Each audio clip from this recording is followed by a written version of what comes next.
took some sacks on fourth down throughout. So, when you have 80 plays like we were moving the football, doing different things, similar to the first time that we played these guys. We just weren't as productive. They have a good third down defense. I think when you look at the numbers, 20-something attempts on third and fourth down, 1 for 6 on fourth down. You felt that. And that's a credit to them. They did a great job there. So, we just didn't come out in the second half and finish them. And you got to give credit to them. The game kind of got away a little bit there towards the end, unfortunately, with the pick 6. So we were, that's where we're at right now, and was able to talk to the guys and just explain to them, hey, listen, this has been a long season, but at the same point in time, the thing that we all need to use these life experiences to make ourselves better, and how that is, and how you handle yourself. You look back and you say, did I stay the same? How do I, what did I change? And then how do I make myself better moving forward? It's important. These guys care in there. They care in that locker room. We care as coaches. And so, as I say every year to the team, the last 3 years and now this year, every NFL team is different heading into the next year, and whether it's players, whether it's coaches. And so individually reflect, see where we can get better. This isn't where we wanted to be or how we wanted to do it. But use it to get better. So that was kind of our message. Matt, what is this moment like for you personally, not only having today cave in on you in the second half, but yeah, uncertainty? Sure. Well, there's a lot of realism to everything. When you're in this position and you're a leader of a team, and you go through and you try to create and build a culture like we have here. You want to be able to get better. You want to be able to go through the highs and lows throughout the year. And we know how the season went this year. We know how it went towards the end of the year, and then of course today's game. But right now it's not really. I'll have time here when the season ends to be able to reflect as always. And these guys, I think the big picture is understanding that it hasn't been what we wanted. But again, trying to always keep this mentality of how do you use this to make yourself better, and even myself as a head coach, how do I make myself better, and then the players do that, and we know that we got to use that to get better down the road. What have you learned, I guess, this season in terms of life lessons? Yeah. Yourself as a head coach and Sure. No, I think probably. For me as a head coach, when you go through this season, you understand that the other 31 coaches are going through the COVID protocol stuff that we have. You understand you have different positions that when you're competing and you're getting young guys to come in and compete, you have a coaching staff that you're dealing with. And for me, probably the biggest thing is just making sure that I think that it's not what we wanted, and how did we react to that as the weeks went by. When you go through a losing streak like we did, that can be difficult. That's challenging. And did you change, and how did you use it to get better, and did you fight through it? And we did that, but at the same point in time, you always look back and you say, okay, what was your record? And did you win enough? And did you get into playoffs to have an opportunity? Because once you get into playoffs, it's 0-0. And we didn't do that. So I think right now at this moment, I don't have a great answer other than being able to reflect at the end of the year when I think about it a little longer. Matt, if this is the end for you, how do you feel about your time? Again, my 4 years that I'm here, I look at a few things. You look at developing players, specifically at their positions, guys that you're part of in the draft process with Ryan and all of our personnel and our coaching and all the time that goes into that. And then you look into each specific season, and we had a really good first year together at 12-4, and now we continue to grow here. As you build through the draft, you have young guys that are getting better and better each year, and they're improving. We have some older guys too on this roster that have been a part of this, and just kind of seeing how that rolls. But I'm just proud of these players. I really am. I'm proud of the coaches. I think that. I know how much they care, and I know how much they want to be better, and to me, that matters. Now, again, we understand our record. We know that that's real. That's a part of it. But do the guys care, and do they fight? And they do that. Do you believe you have the answers for why the offense didn't work here, or is that something that you will need to dig into in the offseason to be able to answer for when you have future opportunities? Well, there's a lot that goes into that question. There's so much when you look at different teams and where they're at, and whether it's different positions, how they work together in all three phases. Whatever that is, and how it's a team game. So we know we want to be better offensively. We know it hasn't been what we wanted it to be, but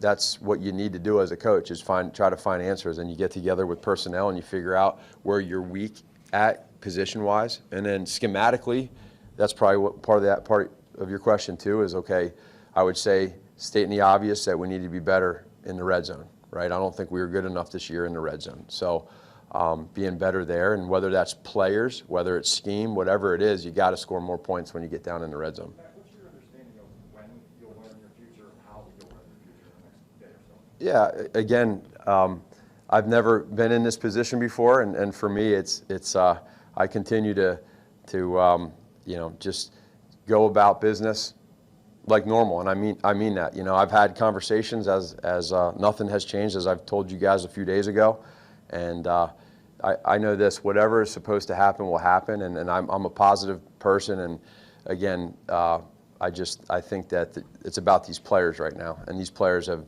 fought their asses off to play hard. They sacrifice their body every day, and everything else will take care of itself how it's supposed to.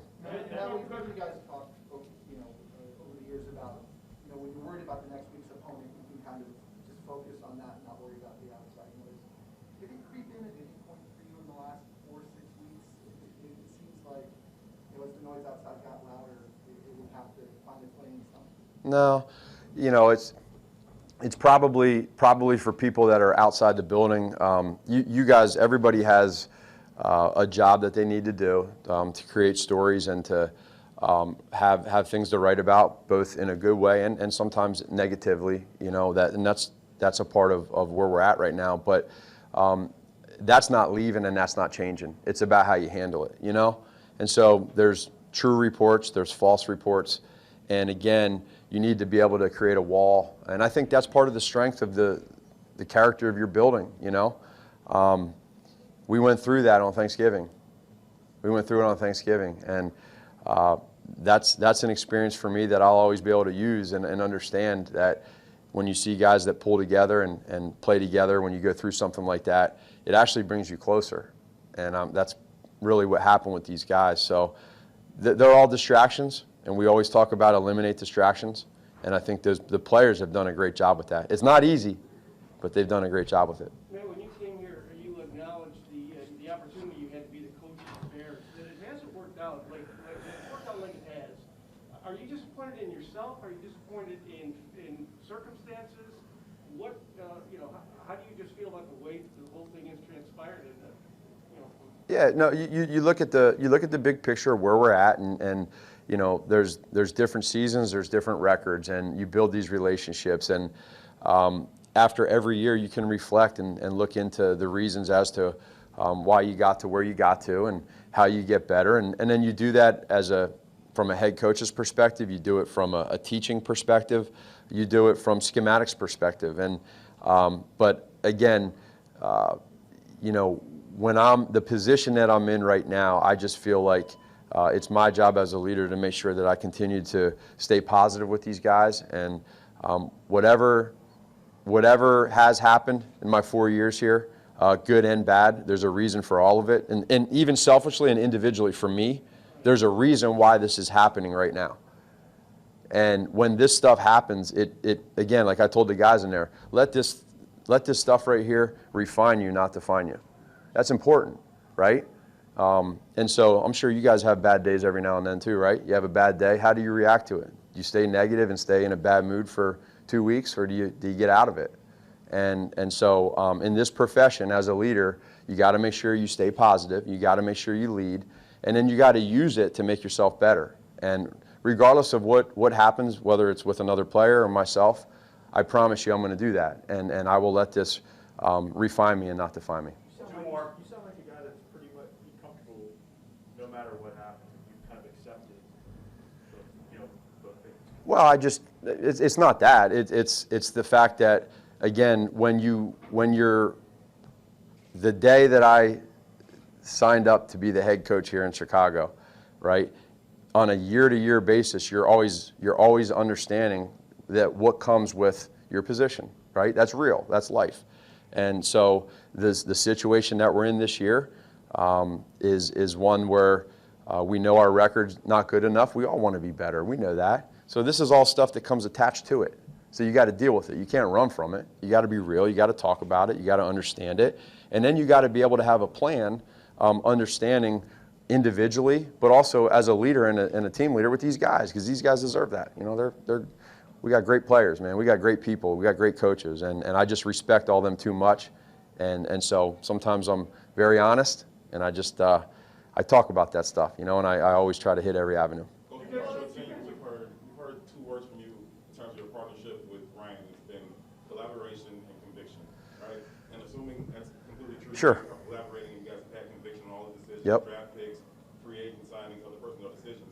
What do you think that's gone wrong about those things, even though you had such conviction on those things in the front end? I don't see it that way as what's gone wrong. I actually look at it the other way. I think when you look at what's gone right with the players that we have in this building right now, and since we've been together, I think we all understand that this isn't something that just happens in 1 or 2 years. You know, when you draft a player, it takes a little bit of time to get that player going. And then when you draft a lot of players together, it takes several years. And now all of a sudden you get to the point to where they're rocking and rolling because they're now 3 or 4 years into it. And that's where we're at right now. That's what's exciting, is knowing that there's a nice group of young leaders on this team right now that are good football players.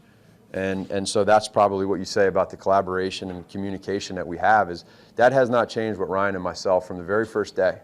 And it hasn't changed us as people. When sometimes adversity can strike, people start acting different. Ryan's not different. I'm not different. Too much respect. You know, you do things the right way. And I'm proud of the way that we've handled all of this together, and the players that we've talked about, selected, our personnel department, our coaching staff, all of it. There's a good thing going here right now. And there's a really good franchise quarterback that's here that's going to be good for a long time. And both Ryan and I were a part of that. Last one, Brad. You guys have expressed optimism genuinely the last 3 years. And Yeah. with the nucleus that's in the locker room right now, and you just talked about Fields, what's realistic for this football team in 2022? A lot has to happen. Sure. What's realistic There- for you? No, there's a really bright future for our team, and I think that when you look at, again, you start getting these young guys. You look at Roquan Smith, right? He is only getting better and better, and you know, again, for me, selfishly, with Ryan, that was a first draft pick of mine that I've ever been a part of, where it's you're there with Ryan doing it, and so I'm proud to see him grow. And then you look at a guy like David Montgomery and how he's grown. You look at a guy like, and I'm talking offensively now with Darnell Mooney and Cole Kmet, and now you got these young tackles, and there's a really good youthfulness to the offense. And I think that there's still some time. You got Justin. You got other pieces. You look at defense and just the way that you know, with some of these younger guys, with the Bilal Nichols, for example, right, that doesn't get a lot of name recognition, with Gibson growing and what he's doing, with Jalen Johnson. And so, you know, you look at this with Eddie Jackson being in the middle of his career right now and understanding how he can continue to improve. There's a lot of good stuff. And I like that about these guys. And the other part of this, Brad, is that these players, they're finally learning how to be good football players. But what's going to take us over the top is having them learn how to be great leaders. Because championship Super Bowl football teams have great leaders that are great football players. Because when you hit a little bit of a snag and you lose a few, the players are the ones that get you through that. Because they're great leaders, they're high character people that are great football players. And the more of those that you have, you'll win a lot of games, and then you have an opportunity to get in a dance to win the whole thing. That's what this team has right now. It's there. And that's what I'm selfishly proud of with Ryan, of what's here, and you know, and then again, the excitement of Justin at quarterback, because Justin's going to have a very bright future. Thanks, guys. Thank you, Matt. Thank you. Yep. No problem. Thanks.